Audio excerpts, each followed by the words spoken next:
Hello, नमस्कार साथियों, कैसे हो आप सब? बढ़िया। तो चलिए बिना कोई देरी किए हम शुरू कर रहे हैं।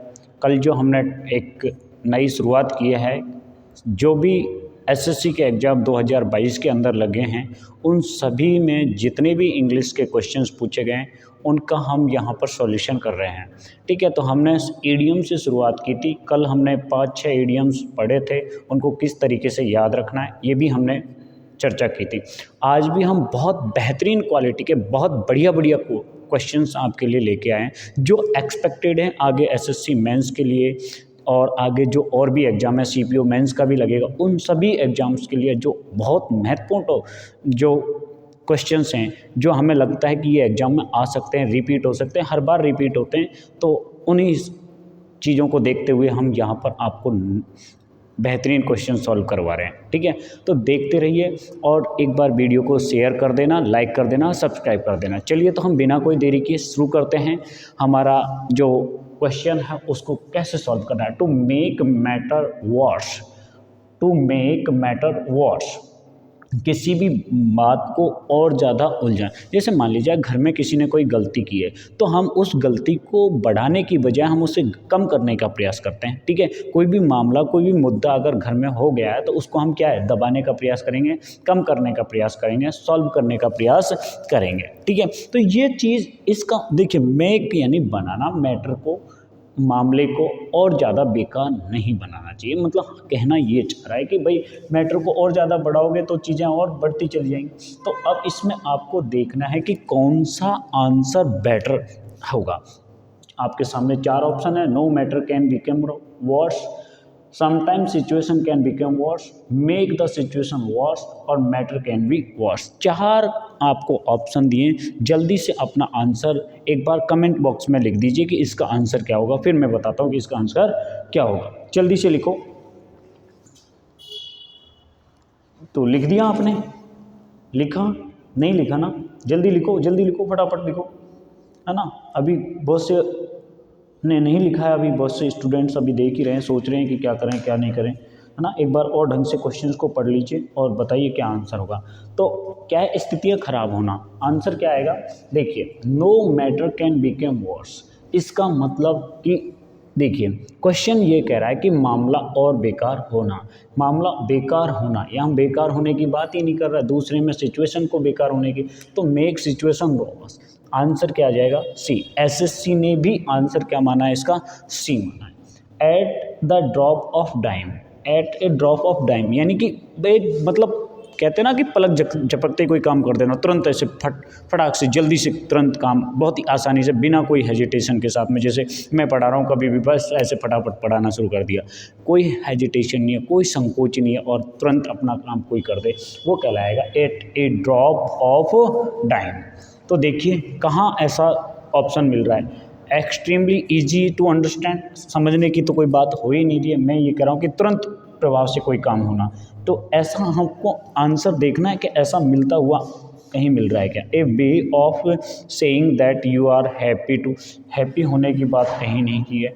ठीक है, चौथा ऑप्शन दे रखा है something that is not popular, ये भी ठीक नहीं है, ये भी ठीक नहीं है, ये भी ठीक नहीं है। बचा आंसर क्या है? C. Something that can happen very fast, कोई भी चीज़ बहुत जल्दी, मैं भी यही बता रहा हूँ आपको कि कोई भी चीज़ बहुत जल्दी अगर घटित हो जाएगी, बिना किसी संकोच के जल्दी से कोई चीज़ घटित होती है, तो उसके लिए किसका प्रयोग हो जाए?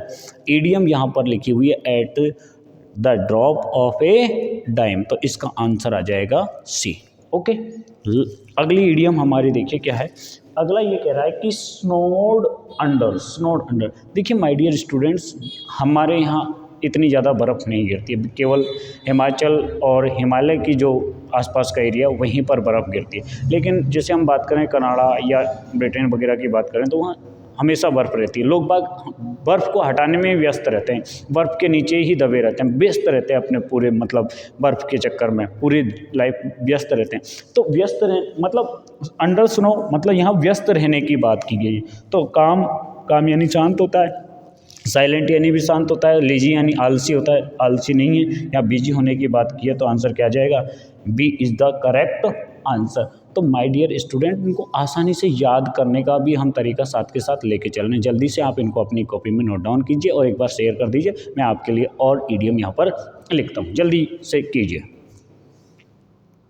हाँ, तो माय डियर स्टूडेंट, आपने लिख लिया होगा। अब मैं आगे के और बेहतरीन क्वेश्चंस आपको सॉल्व करवाता हूँ, जो एसएससी सीपीओ 2022 में अभी जो रिसेंटली एग्जाम हुआ है उसी के मैं क्वेश्चंस उठा रहा हूँ। कल हमने एक शिफ्ट का क्वेश्चन किया था, आज दूसरी शिफ्ट में जो ईडियम्स के आए हुए क्वेश्चन है वो हम सॉल्व कर रहे हैं। ठीक है, अपने मन से मैं कुछ भी नहीं लिख रहा हूँ, केवल जो एग्जाम में पूछे ओरिएंटेड क्वेश्चंस हैं, जो अच्छे लेवल के क्वेश्चंस हैं, जो एग्जाम में वापस से रिपीट हो सकते हैं, केवल हम उन्हीं पर चर्चा कर रहे हैं। ठीक है, तो पहला यहाँ पर एक और क्वेश्चन जो है चौथे नंबर का, वो ये है कि miss Suma was a bit apprehensive about doing much in just one day but it was all plain sailing. प्लेन सेलिंग का मतलब, प्लेन सेलिंग क्या होता है आप ये देखिए। पहले तो सेलिंग समझते हैं। सेलिंग होता है नाव चलाना, और आप बिल्कुल सब एकदम लेवल में नाव चला रहे हो। हाँ, ना कोई आपको प्रॉब्लम आ रही है, ना कोई और कोई स्टॉर्म वगैरह का, कोई सुनामी वगैरह, किसी भी तरीके की कोई समस्या का आपको समाधान नहीं करना। आप आराम से स्मूथली आप ड्राइव कर रहे हो या सेल कर रहे हो, तो आसानी से कोई चीज़ को ड्राइव करना, सेल करना, ठीक है, बहुत आसान, बहुत ही ईजी वे में किसी काम को कर देना। ठीक है, तो देखिए, क्या बोरिंग आ सकता है? क्या बोरिंग का मतलब बोरियत फील करना, किसी काम में मन नहीं लगना।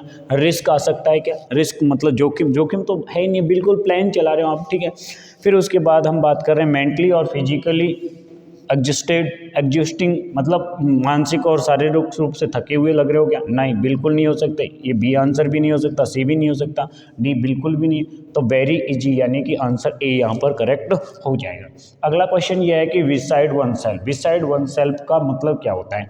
कि किसी के मतलब किसी के बाहर कोई चीज़, किसी की मतलब पहुँच से परे हो सकती है। ठीक है, बिसाइड यानी बगल में, क्या? ठीक है, बगल में। तो वन सेल्फ किसी के बगल में, यानी कि किसी से दूर है, मतलब चीज़, मतलब हालांकि बगल में है लेकिन थोड़ी सी दूर है, तो वो क्या है, उसकी पहुंच से बाहर है। जैसे मान लीजिए अभी मेरे पास यहाँ ये मार्कर रखा हुआ है, ये बगल में रखा हुआ है, लेकिन ये मार्कर मेरी पहुंच से तो क्या है, बाहर है, आउट है, यानी कि थोड़ा सा दूर है। ठीक है, तो देखिए लगभग चीज़ें क्या होंगी, किसी के विवेक से या किसी की पहुंच से क्या होंगी, बाहर होंगे। तो इन सीक्रेट्स, रहस्यमय वाली कोई बात यहाँ पर नहीं की गई है। अंडर द कंडीशंस और अंडर ऑल कंडीशंस, परिस्थितियों के नीचे बिल्कुल भी नहीं हो सकता। To stand oneself one spot, किसी की गलतियों के पर खड़े ना, मतलब कोई व्यक्ति अपनी गलतियों पर खड़ा रहा, ये भी नहीं हो सकता। आंसर क्या बना? एट ऑल, ये at most out of one sense, at almost है ये, sorry, almost out of one sense. तो almost out of one sense का मतलब है कि लगभग क्या है, अपने विवेक से बाहर है, कोई चीज़ पहुंच से बाहर है। आउट ऑफ है मतलब पहुंच से बाहर है, अपनी विवेक से बाहर है, इसका मतलब आंसर क्या आ जाएगा? बी। अगला क्वेश्चन ये दे रखा है, ए टिप ऑफ ओल्ड ब्लॉक, यानी कि अपने देखिए राजस्थानी भाषा में एक कहावत चलती है कि ये क्या है, ऊँट, और ये क्या है, इधर इनके बच्चों को क्या बोलते हैं, ऊँट के बच्चों को बोता बोलते हैं। तो ये ऊँट है, ये इनके बोता, और अशान का शय होता। तो यानी कि जैसा बाप वैसा ही उसका क्या होगी, बेटा होगा, बेटी। अपन गाँव में कहते नहीं है कि हाँ यार ये तो बाप पे गया है, ये तो अपनी माँ पे गया है, कहते ना। तो जैसा बाप वैसा बेटा, जैसा मतलब परिवार है उसी के अकॉर्डिंग वो चल रहा है। तो देखिए कौन से में है, a person who is similar in behaviour और एक्शन टू हिज पेरेंट्स।